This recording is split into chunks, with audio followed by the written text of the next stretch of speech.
Hello students, Introduction to Programming for Beginner through Flowchart and Pseudocode. If you are new to programming, then this video is for you. I am going to introduce some basic concepts of programming using plain English. We will start writing programs in plain English language. Programmers often use a term pseudocode. Pseudocode is nothing but a computer program written in plain English. Then we will learn to create flowcharts. Flowchart is pictorial representation of a program. It makes easy to understand the program. Once you are able to write programs using these techniques, it will become very easy for you to learn any programming language in very short time.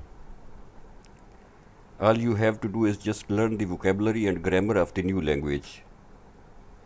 Please subscribe to my channel and also like and share this video to your friends.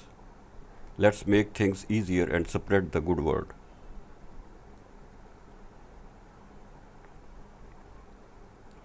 Now let us understand what is a program. A program is simply a set of instructions to perform a task. What kind of task? Cooking recipes, medical prescriptions, machinery operating instructions are all examples of programs. When you make a plan to spend holidays somewhere, it is also a program. Please watch the demo carefully and also look how I think about the problem, then start writing the solution in simpler steps and then refine it to find the missing steps or split the complex steps into simpler ones. Problem is, write a program for a child to eat banana.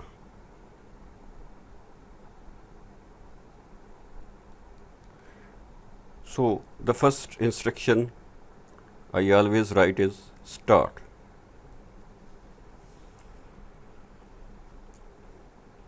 Now the first step should be pick a banana from basket.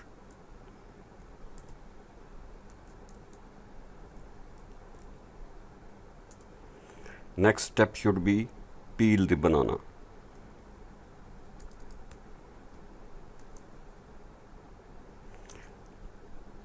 Third logical step is throw the peel in basket.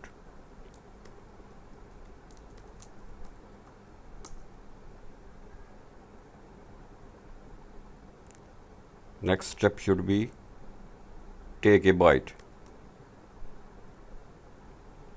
And the next thing child has to do is chew it. And then he has to swallow it.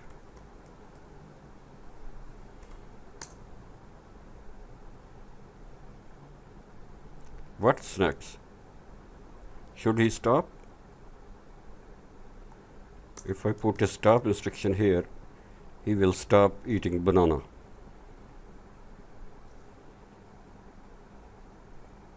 It means so far he is able to take a bite, chew it and swallow it.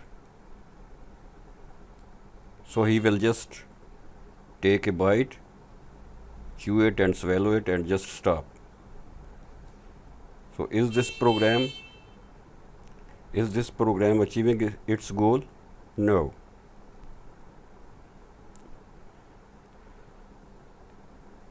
Let's number our steps.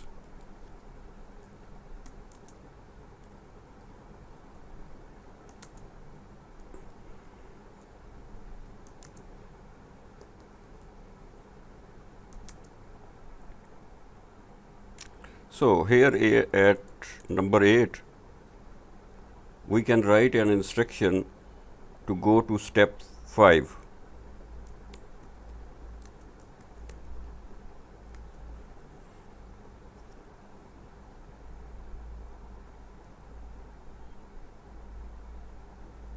Let's execute this program. He will just start at here, then he will pick a banana, then he will peel it and then throw the peel in the bin. Then he takes a bite, then chews it, then swallow it, And here is an instruction which tells him go to step 5. And here is step 5. Take a bite, chew it, swallow it, and then go to step 5. So here is step 5 again. Take a bite, chew it, swallow it, and basically the child will be taking a bite, chewing it, swallowing it. There should be a way to finish it. Let's check somewhere what happens if the banana is finished. When the banana is finished, when the whole banana is eaten by the child, he should be able to stop the program. So I can write something like something here. If the banana is finished,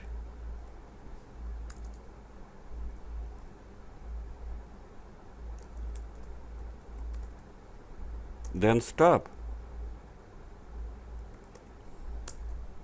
Else, go to step 5. Let's renumber the steps. This is step 8. This is step 9. This is step 10. This is step 11.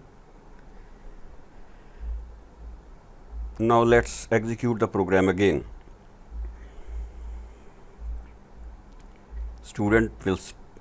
The child will start here. He will pick a banana, then peel, then throw the peel, then take a bite, chew it, swallow it, and here he will check if the banana is finished, then stop. Otherwise, go to step 5. Step 5 is here.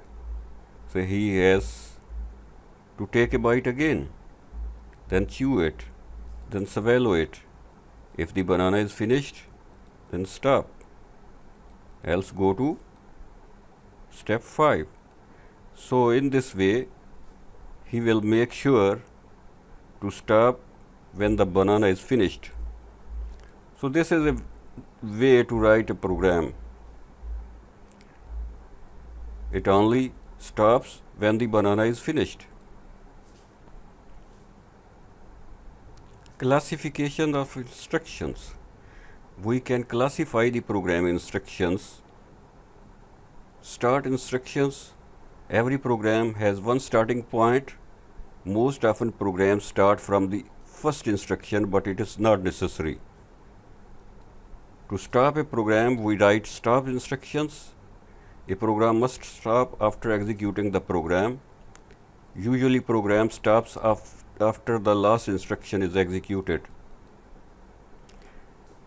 But programmer may write stop instructions based on some conditions, like we have done in the previous demo. Input instructions. A program may need some inputs to perform a task. Output instructions. Output instructions are needed to produce output. Decisions. Sometimes we need to execute some instructions based on a condition. Usually we execute one set of instructions when a condition is met and another set of instructions when a condition is not met. Flow control. Based on some conditions, we need these instructions to change the flow of the program, like to start executing from another step. Processing. We often need to perform some calculations or transform things from one state to another. This type of instructions are called processing instructions. See how I have done classifications of a banana program we wrote. The child takes a banana and it's an input type of instruction. Throw the peel in the bin is output instruction. Peel banana, take a bite, chew and swallow are process type instructions. these instructions do some work. And you might have seen the decision instruction. Decision is basically a condition. Based on a condition, we execute one set of instructions, and when a condition is not met, we execute another set of instructions. Exercise. It is time for you to do your first exercise. Just pause the video here, take a pen and pencil and start writing a program to make tea. Problem statement is, write a program to make tea.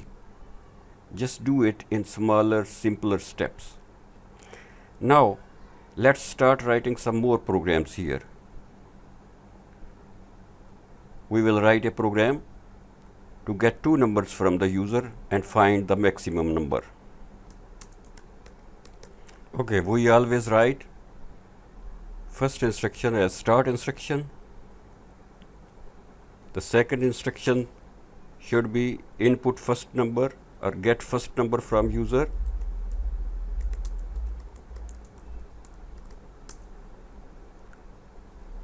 Third instruction should be input second number from user,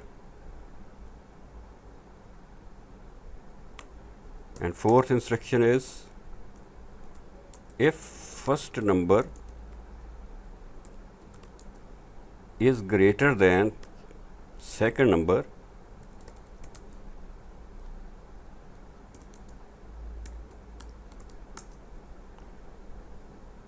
then you know first number is the greatest number. So we will print first number as the greatest number. Otherwise, we will print the second number. And then, of course, program has to stop somewhere.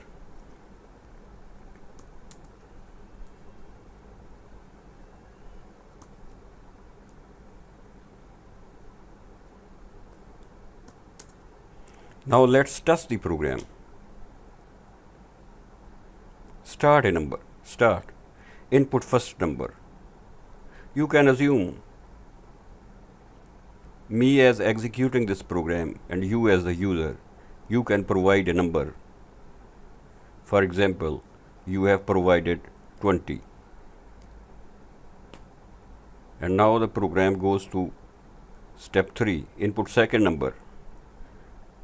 You can provide me a number. Suppose you have provided 15.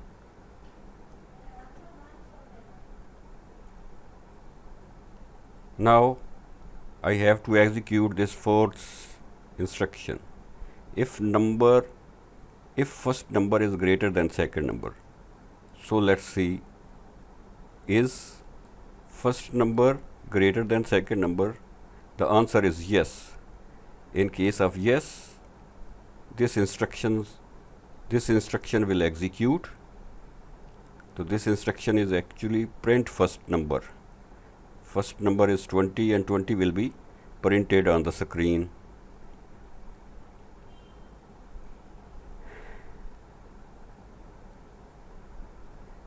And the program will simply go to step 8 from here and will stop. You can see the else part of this program is not executed.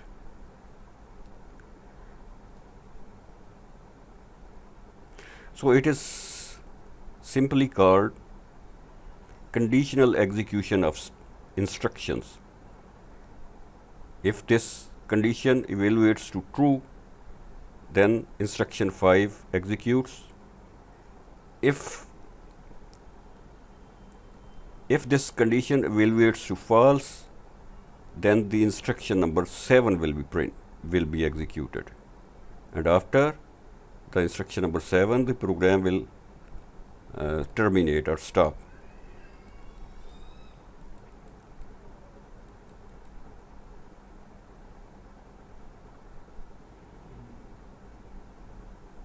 Now let's do some modifications to program to simplify it.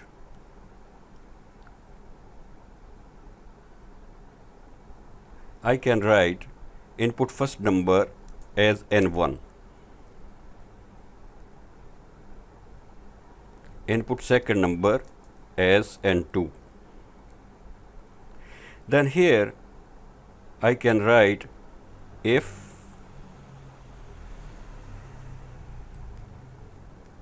n1 greater than n2, print n1, else print n2.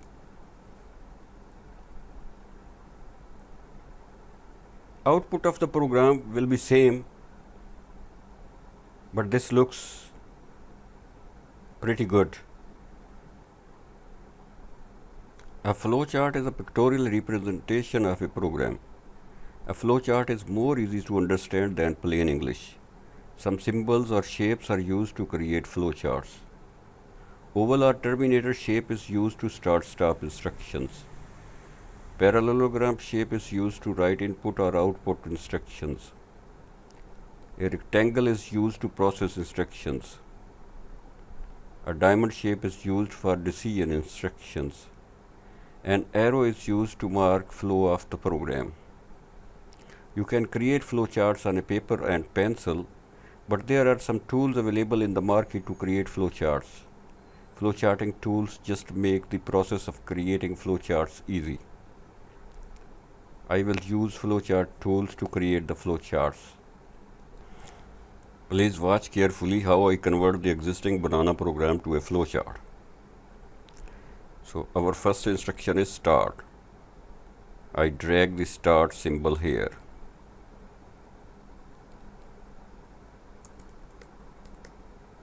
And next instruction is pick a banana.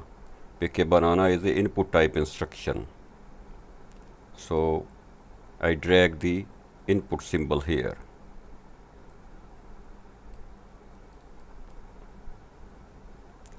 The third instruction is peel, and it is process type instruction. So I pick a process symbol and put it here. Next instruction is throw the peel. It is an output type instruction. For output and input we use the same symbol. For output and input we use the same symbol.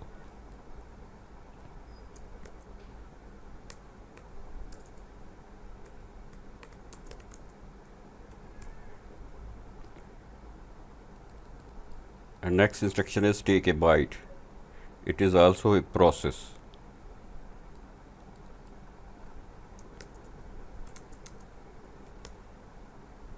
Next instruction is chew it.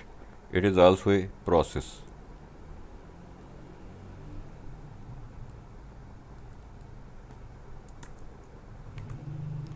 Next instruction is swallow it. It is also a process.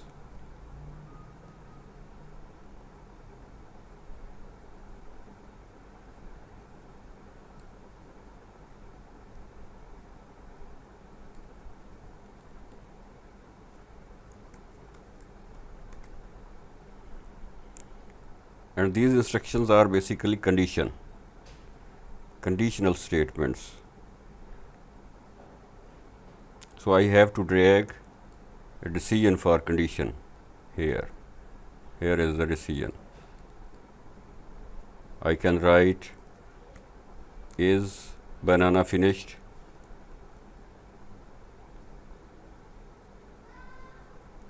Actually two branches.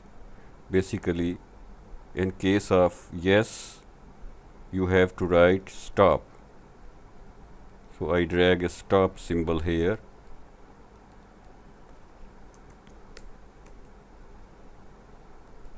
And to connect these shapes, we use arrow. As we have already seen, arrow marks the flow of the program. So in case of yes, we write yes here. In case of yes, we stop or terminate the program, and in case of no, here is instruction go to step 5. So step 5 is take a byte.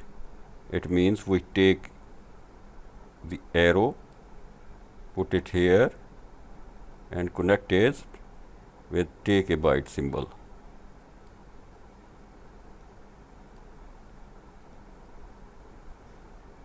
Now I can connect the other symbols also. So just pick the arrow, put it here, pick the arrow,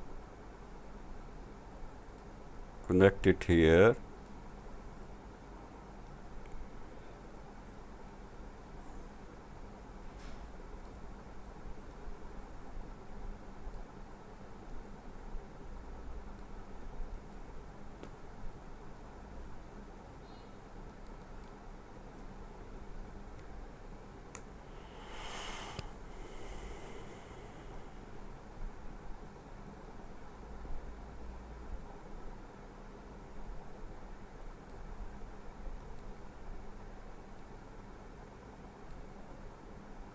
let's write another program.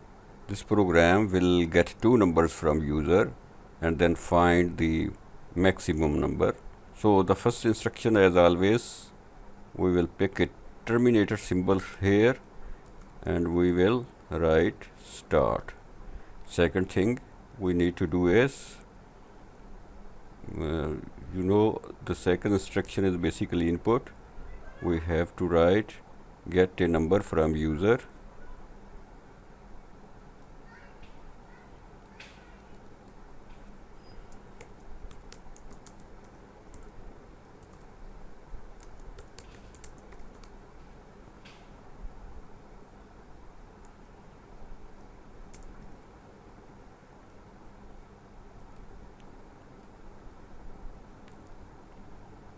And similarly, the second instruction should be get second number, get second number from user as n2, and then we have to check whether n1 is greater than n2. To check a condition, we need a condition symbol or a decision symbol. We can write here is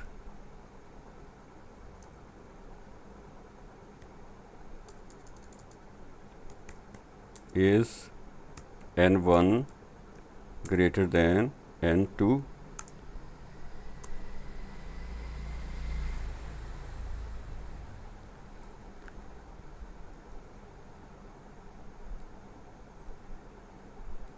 In case of yes, we need to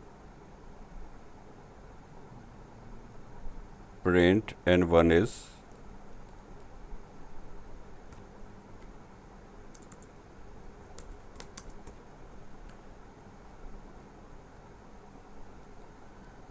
and then we will just terminate the program.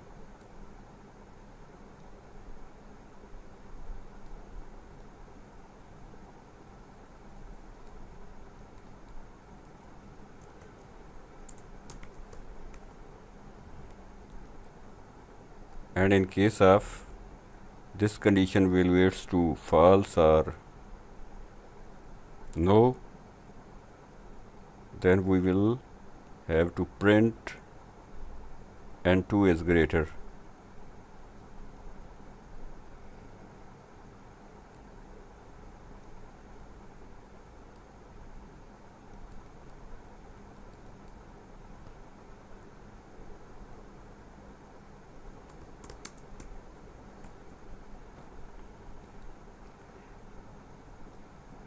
And after printing n2, the flow should go to stop here.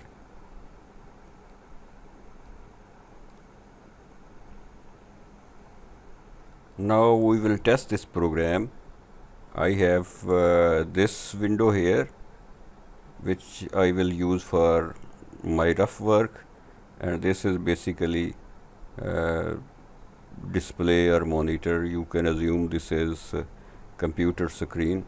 So the first thing is, when we start executing the program, the first instruction is start. Second is get a first number from user.